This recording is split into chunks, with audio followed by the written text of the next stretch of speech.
Hi guys, and welcome to a video on English Language Paper 1 with an extract from Squid Game. So please be ready to read the extract. You probably will need to pause the video here and then we will look at how we might analyse language and structure, and there will also be the creative writing question 5 at the end. This is the extract, and as we can see we've got our little synopsis at the top, and we need to pause the video here and take a good look at game 1, red light, green light. You can see there's a woman announcing things over a PA system, and we've got a couple of players speaking as well as the warning about the rules.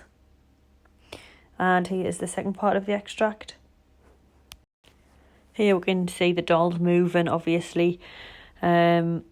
The ending with the gunshots and the tick, tick, tick. Make sure you pause the video and read the extract.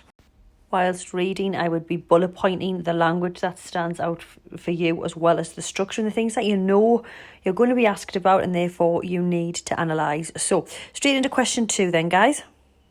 A reminder what we were told about the story. We were told that, hoping to win easy money, a broke and desperate man named Ji-hun agrees to take part in an enigmatic game. Not long into the first round, unforeseen horrors unfold. So we can see what's already being foreshadowed for us there. He's broke, he's desperate, and unforeseen horrors. Question 2 says the following. How does the writer use language to suggest the players are in danger? I shall bring up the extract that you are using now. So again, have your pens ready to analyse. Pause the video here, note down what you think you would be looking at in terms of language analysis before I show you some suggestions that I would be looking at highlighted in red. So pause the video, look for 4/5 things you think you would analyse closely, single words, full sections, and what they suggest. I'm going to bring up my suggestions now. So in red, I have highlighted that thing looks like a gigantic doll. It has a freaking huge head. Red light, it, you will be eliminated. The doll's head begins to move. Piercing ring of a bell, tick, tick, tick. Red light, eliminated. Gunshots followed by screaming and shooting at us. I'm going to break them down now to help you with your analysis. So here, first of all, we want to be looking at the noun doll. What does that imply? What could we be suggesting as an alternative interpretation? What do we associate with dolls? You know, innocence, fun, and therefore is the reader misled here when we get this idea of a doll? But again, look at that, it's modified by gigantic. So that strikes us as unnerving, and then this idea of a huge head. So we've got this semantic field of gigantic and huge. So we know it's massively oversized and intimidating. We should definitely pay attention to the adjective red. Again, so many connotations: warning, danger, blood, death. All of these things are foreshadowing, ready for our structure question, potentially what's going to happen to the players. So it seems like the game is in fact dangerous. Eliminated. Look at the line, you will be eliminated. It's very absolute. And what does eliminated literally mean? Gotten rid of. Again, what connotations does it hold when we know that this game holds unforeseen horrors, because we were told at the start. So now we've got an idea of injury, death, torture.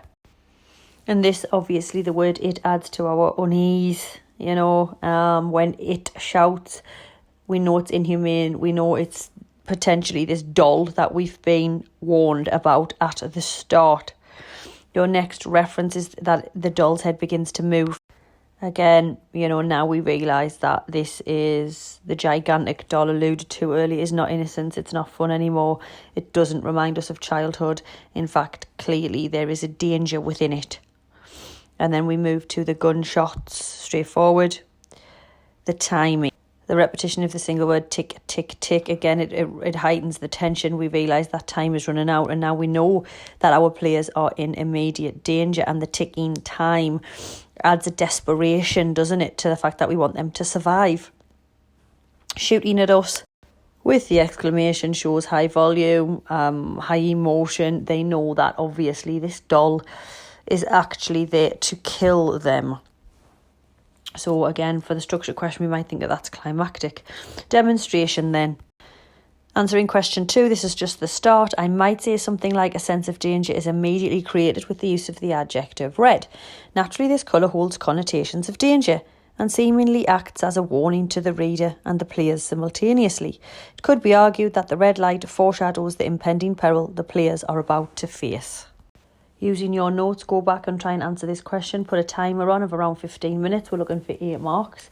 Close language analysis. We've been through some quotations there that we might include. Use that. And here is your success criteria. We need to answer the question, use quotations at least 4, analyse language closely and explain the effect on the reader. And if you want challenge, it's on the bottom there. Is there an opportunity for you to offer an alternative interpretation at any point in your response? If you want to self-assess, use the following, or you can send your answer to me at Stacey Bay or email me it. But again, annotate your response there and you'll see how successful you have been in your own analysis. And now we're going to move to the structure question. Okay, guys? Okay, structure, just to remind you of Freytag's pyramid, we might use this. So again, look here and chart it in the extract. So what are we introduced to? Where's the inciting incident, the rise in action, the climax? Is there a fall in action? And obviously it's the start of the book. We don't particularly get a resolution here, but again, just pause the video, go back through the extract and try to identify those devices. And if you want more difficult devices, then here they are. We're looking at equilibrium, disequilibrium, climax, foreshadowing, sentence types, punctuation. Again, can you find any of these in Squid Game? Don't forget that we might argue that there's more than one instance of disequilibrium and also climax. We'll break it down here then. So I think arguably the first sentence is disequilibrium because we've got this word attention. It suggests the players have got to take notice. There's an implication of stress here. And when that's joined to the red light, green light title, we know that something potentially is holding a danger here. I would be arguing that the disequilibrium is sustained at the word freaky because again we've got the idea that they have pointed out the gigantic doll.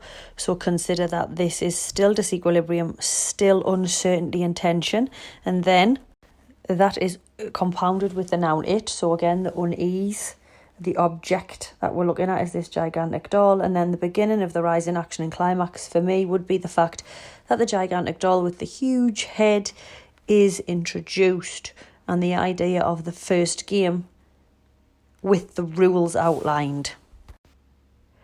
We want to look at why there's prize money on offer, and again look at the sentence there for structure. We'll get a colon, then the emphasis on £1 million, and don't forget at the start in the blurb of information we were told that he was desperate and broke. So we know that that kind of is something that the main character desperately wants. The tension is heightened with this introduction of the elimination.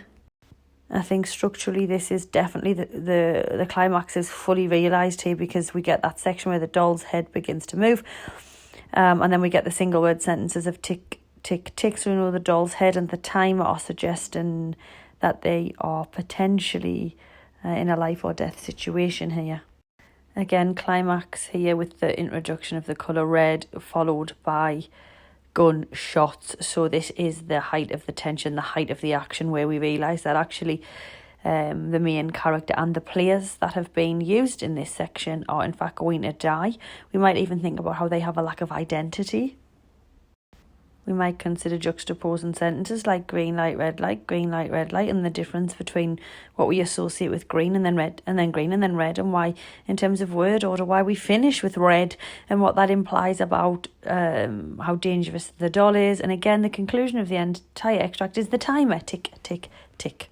So we want to put that all together in an answer. This is the start of mine. I don't want to give too much away because I want you to have a go. Disequilibrium is immediately established with the focus on attention. The implication outlined here is that the players must listen and concentrate on the instructions they are provided. And then all of the notes we've just made, I'm going to use in an answer. Again, 8 marks. Send your answer to me at Stacey Bay or email me it. And this is the success criteria I would be using.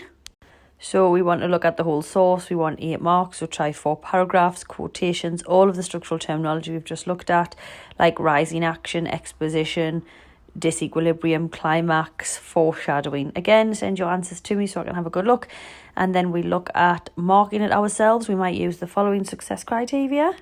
So again, Anna, to yourself, say how successful you've been. Give yourself a little target if you want, especially if you're not going to send it to myself. And then we'll move on now to question 4. 20 marks. A student having read this extract claimed, initially the reader is misled by the word game as we expect something related to fun. But by using the colour red and a timer ticking, the atmosphere seems to be more related to survival. To what extent do you agree or disagree? So we want to think about being misled here. This is the start of mine. I agree with the statement. The noun game holds many connotations. Firstly, those related to innocence. However, alternative interpretations could include the idea of a competition with a winner and in turn a loser. And finally, the idea of the word game as an adjective suggests someone willing and ready. Although in this instance, the word game refers to the game of life and survival of the fittest. You need to go back, guys. This is 20 marks. Go for 2 sides. Set a timer. 20 marks, go back to all the notes you've made and look at where we're misled, where it is actually dangerous and it's not a game and it's not fun. Success criteria, quotations, language analysis. We can include structure here, subject terminology. Make sure you use paragraphs, suggest an alternative interpretation. It's everything we've been doing, but you need to decide whether or not we're misled. We are slightly, aren't we? And then obviously where we realise it's not a game.